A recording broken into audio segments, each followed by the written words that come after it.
Son muchas las preguntas que se hacen sobre lo que sería la instalación de la segunda planta de UPM. Y también dejaba entrever que no se iban a conocer demasiado porque es un tema de confidencialidad entre dos partes, ¿no? Como cualquier negocio. Exactamente. Vamos a hablar por algún lado, por un lado de lo que tiene que ver con impacto ambiental, pero también con lo que es el impacto económico, directamente, que a ver, es el principal motivo de esta instalación, y lo vamos a hacer con Raúl Viñas, integrante del Movimiento Uruguay Sustentable, que nos acompaña esta mañana y que viene siguiendo de cerca todo lo que es esta posible instalación de la segunda planta de UPM. Viñas, ¿cómo le va? Bienvenido. Buen día. Bueno, gracias.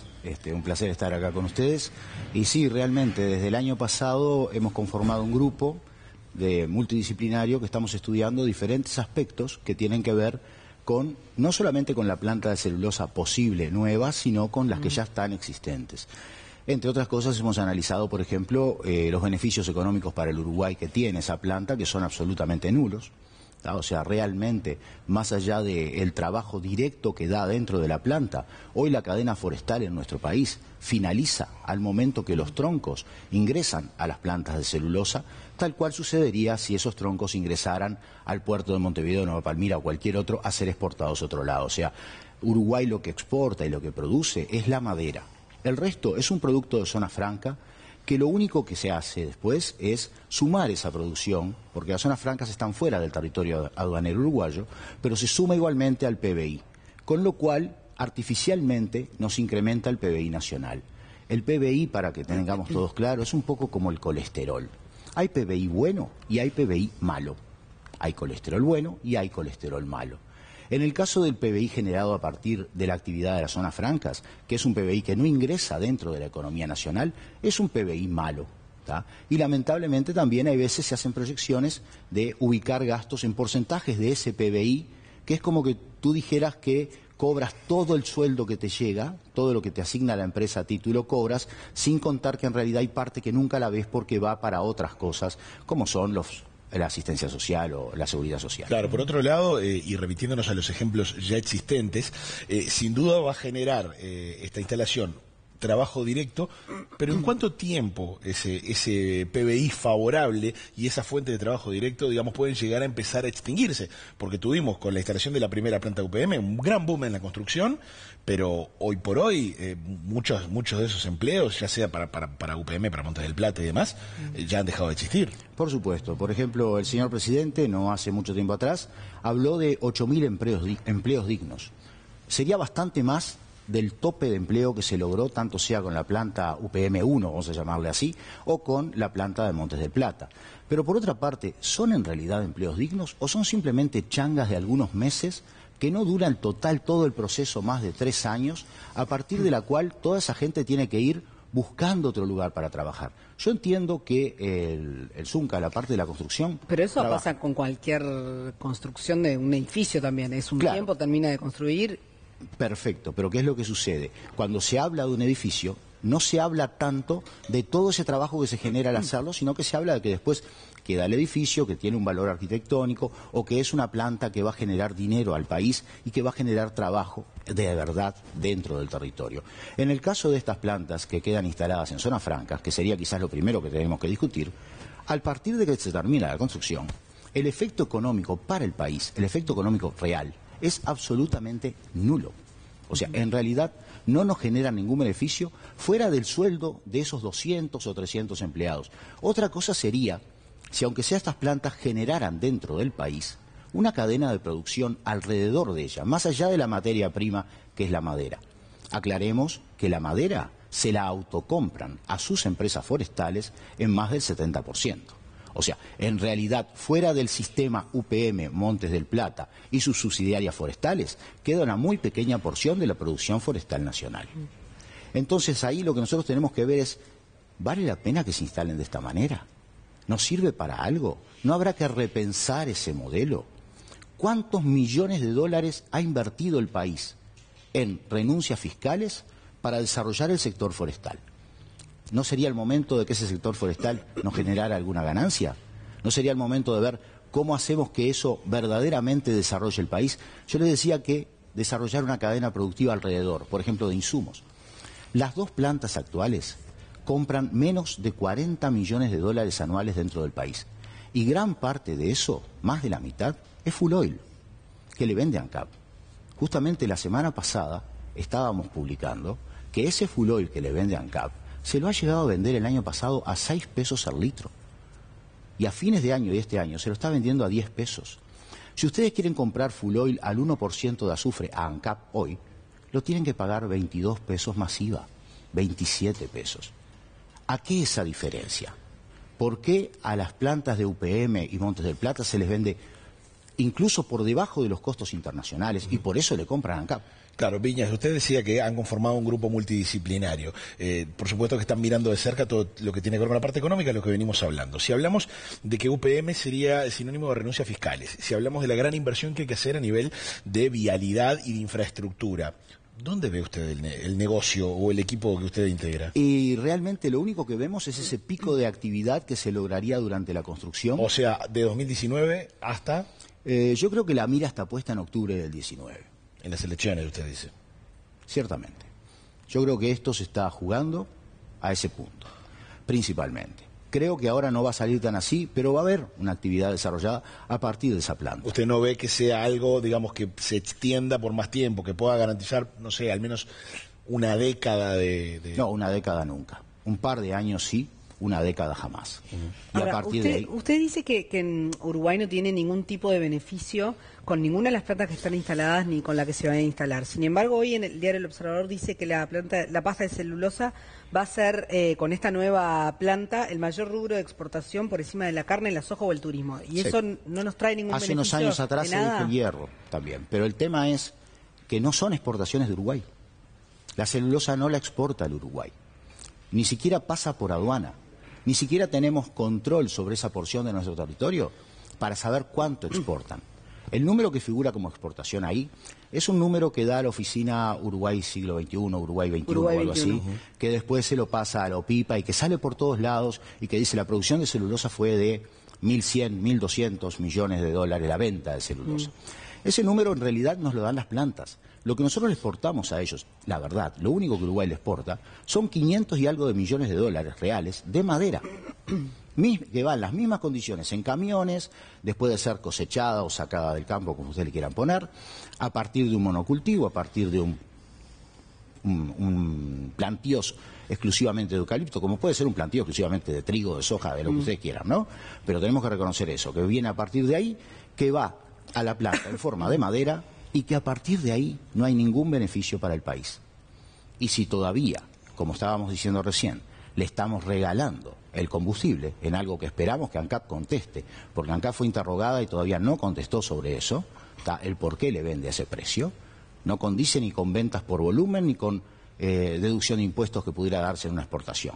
Es más, está más caro que el combustible que la propia ANCAP está importando hoy. Eso es un punto que nos muestra claramente cómo en algún momento y por alguna razón que no sé cuál es, llegamos a una renuncia total de todo lo que tiene que ver con la posibilidad de ganar para el país y hasta quizás un poco de la propia dignidad del país. Viñas, hablemos ahora también de lo que sería el impacto ambiental de la instalación de la segunda planta. Según leía en un documento del cual usted es autor, Uruguay no estaría tomando los recaudos suficientes ni imitando otros ejemplos en la región a la hora de lo que sería la instalación de esta planta. No, ciertamente. Ya se ha hablado, lo ha dicho inclusive fuentes del Ministerio de Vivienda, Ordenamiento Territorial y Medio Ambiente, que el Río Negro no es el río Uruguay. Ha habido otras personas que lo han dicho, el río Negro tiene un caudal que va entre un séptimo y un décimo de lo que es el río Uruguay. O sea, cualquier cosa que usted le agregue a ese río tiene entre 7 y 10 veces más impacto de lo que sucede en el río Uruguay. Ante eso, en el caso que se instalara la planta de celulosa esta en el río Negro, como se prevé, como estaba diciendo ahora el señor presidente, bueno, ahí tendríamos que tomar verdaderamente recaudos importantes. En primer lugar, ustedes han visto que siempre se nos dice que los efluentes de estas plantas son muy limpios, que no contaminan, que no tienen ningún problema. Hay estudios que en principio han probado Perfecto. eso. Entonces que den vuelta esa agua y la vuelvan a usar. Circuito cerrado del agua. Eso es algo que tendríamos que exigirle. A partir de ahí, los efluentes se reducen muchísimo. Cada tonelada de celulosa producida consume entre 25 y 28 toneladas de agua, de las cuales 24 o 25, según lo que se haya consumido, van de nuevo al río en forma de efluentes. Pero usted con esto de alguna manera está diciendo que los estudios esos que se presentaron, que no hay contaminantes, no son reales. No. O que no lo cree. Al contrario, yo estoy tomando que esos estudios son reales, que esa agua sale muy bien y que entonces no hay ninguna razón para tirarla de nuevo al río, que la usen de nuevo. Que la reutilice la propia planta. Exacto, es lo que se hace en otros lados. Pero y si no hay contaminación, ¿por qué no lo pueden hacer? Digo, porque de una manera o de otra... aclaremos. ¿Por qué lo que quiere el movimiento y no lo que quiere la planta? No es lo que quiere el movimiento, es lo que debiera de pedir el país. Porque ¿cuál es el punto? ¿No hay contaminación? No es así. Siempre una estructura humana de alguna manera contamina. Lo que se logró a medias, en el caso de UPM, que es la más controlada de todas, es el tema de que esa contaminación no sobrepase normalmente los límites puestos por nuestra legislación.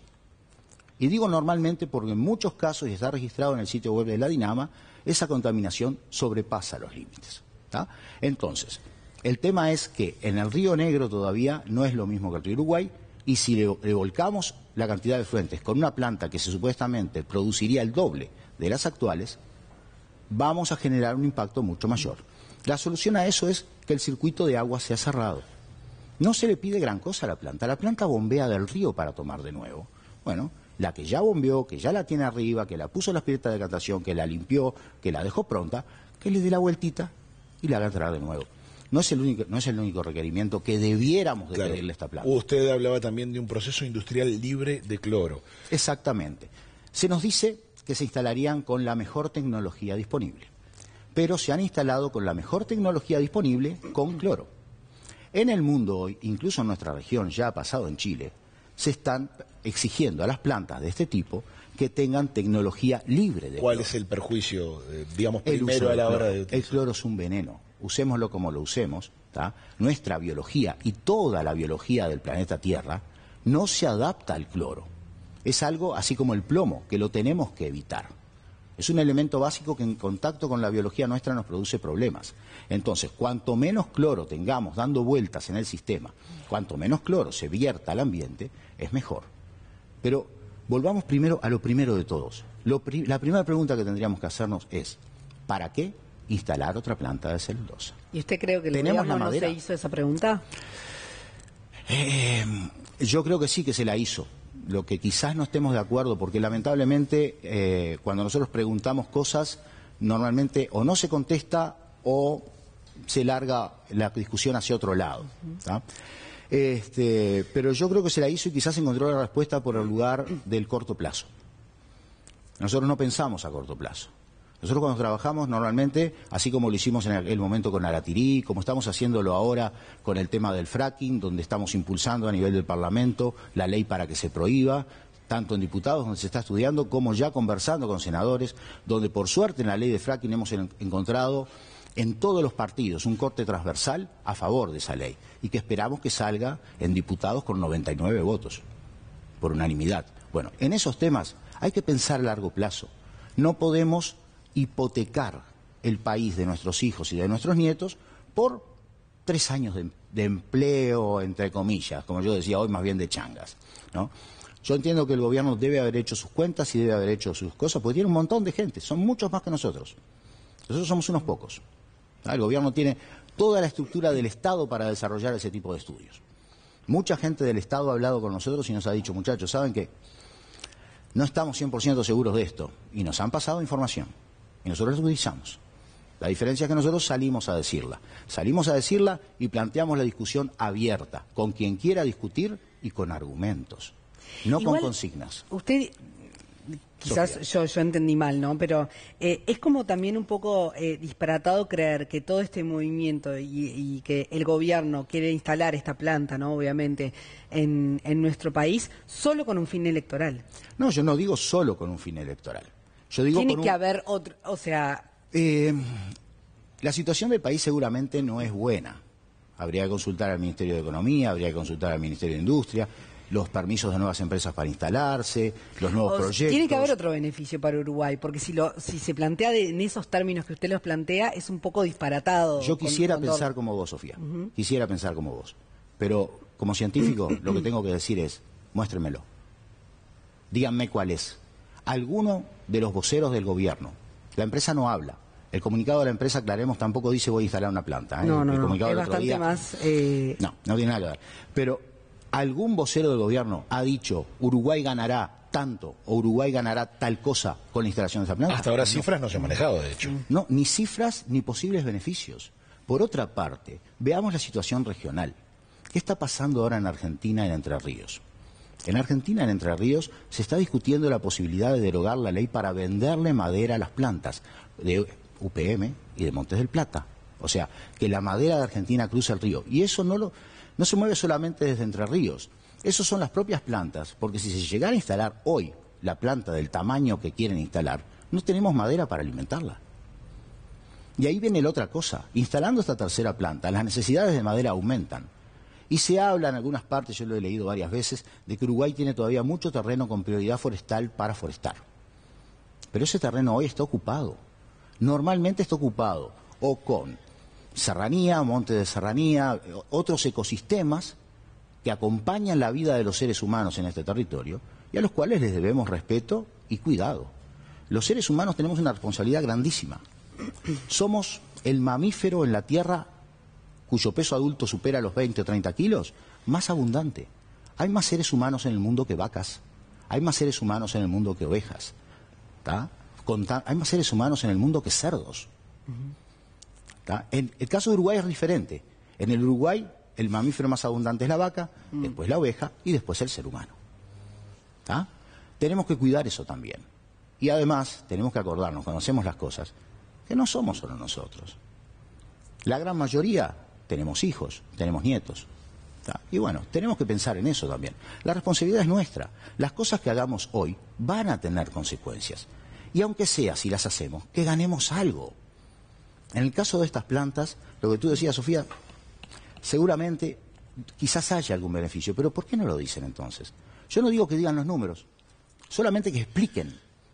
Porque hasta hoy lo que vemos es una zona franca que no nos da nada, una ANCAP que si no pierde, al menos no gana un peso vendiéndole el combustible a ellos, que además hace una gran diferencia. Si yo soy industrial y quiero comprar full oil, me lo cobran a más de 20 pesos, 22 pesos más IVA. ¿Y por qué UPM se lo venden a 10?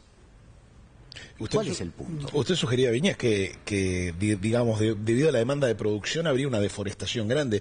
¿No se puede en ese sentido hacer un pedido de informes a la Dinama o ver de alguna manera un estimativo? No, el tema es que si todo el territorio que tenemos con prioridad forestal se foresta, o sea, se plantan árboles, porque eso es forestar, ¿no? Que aclaremos, porque muchas veces cuando se habla de plantaciones de árboles, la gente imagina bosques. Esto no son bosques, esto no son ecosistemas, esto es una plantación. Si todo ese territorio se foresta, bueno, va a haber otros que van a tener que ser desplazados. En gran parte van a ser ecosistemas naturales, en gran parte, bueno, esas tierras hoy alguna ocupación tienen y habrá que analizarlo. Por otra parte, se habla siempre de la rentabilidad que tiene la forestación para la gente de campo, y es cierto, da una buena rentabilidad. Pero como yo les decía recién, esa rentabilidad, en un 70%, es para las propias empresas de celulosa, que además imagínense lo que están haciendo. Piden, y supuestamente, y esto no sé por qué no se habló más, piden que se les saque el impuesto al patrimonio, pero no de la planta, de los campos que tienen. Es como que el dueño de un frigorífico, que a su vez tiene una estancia, pidiera no pagar impuestos por la estancia donde cría el ganado. Ahora, dicen que eso no se le va a dar a la nueva planta de UPM porque sería ilegal, no cumple con las leyes, pero se le dio a la planta de Montes del Plata. Entonces, en algún momento se cometió una ilegalidad. Yo no he visto, lamentablemente, a ningún juez actuar de oficio sobre esto. O sea, que hay campos que no están pagando IRAE. No pagan impuesto al patrimonio. Impuesto al patrimonio, perdón. Sí. El impuesto a la renta, las empresas forestales lo deben de pagar, supongo que lo harán correctamente, y lamentablemente ahí chocamos siempre contra el secreto tributario. Se habla mucho en el Uruguay del secreto bancario, pero no se habla a veces del secreto tributario, que en algunos casos sería interesante conocer exactamente cuánto pagan de impuestos. No digo quizás en el momento que podría ser algo que afecte su competitividad o que pueda darle armas a un competidor, pero aunque sea 5 años después, saber cuánto pagó de impuestos cada empresa, sería una práctica que estimo pudiera dar más transparencia al sistema. Muy bien, Raúl Viñas, integrante de Uruguay Sustentable, activista, muchas gracias por estos minutos en Buen Día Uruguay. Vamos a seguir Gracias hablando de estos Sí, temas. totalmente. Creo que recién empezamos. Recién a hablar de estos empezamos, te iba a temas. decir, Esperemos recién que empezamos logren a hablar de esto. Que a la mayor brevedad los voceros de la empresa que hoy es nuestro gobierno digan exactamente cuáles van a ser esos beneficios, así los podemos discutir abiertamente. Como estamos hablando acá entre nosotros. ¿Tá? Abiertamente, con argumentos, con seriedad y contrastando. Desde ya necesitamos las voces oficiales, eso es un hecho. Totalmente. Muchas gracias, Raúl.